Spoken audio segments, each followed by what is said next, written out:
akýmsi lakmusovým papierikom v hube sveta. Aj keby si hovoril s tou napríklad, až po tie dnešné, ktoré sa rozliehajú na trhoch a námestiach nášho sveta. Máš vlastne iba jeden jazyk, v ktorom raz budeš mlčať. Mikuláš Kováč, pravda, že srdcom. Čo sa dá nakresliť ceruskou, dá sa napísať aj pierkom. Ale prežiť možno iba v čase. Pravda, že srdcom. Ale keď ho vyženieš do dažďa, kto vie, či sa k tebe vráti.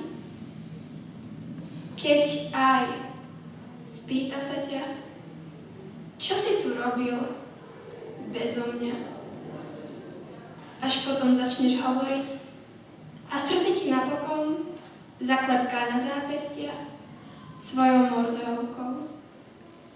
Mohlo som si to myslieť, povie srdce a navždy odíde. Ešte vo dverách stretne sa so smrťou.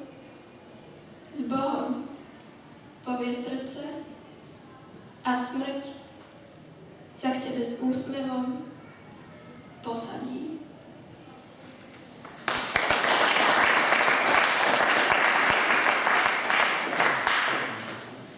Doznela báseň Pravda, že srdcom v podaní Zuzany Zaluškovej, žiačky základnej umeleckej školy Jána Cikera.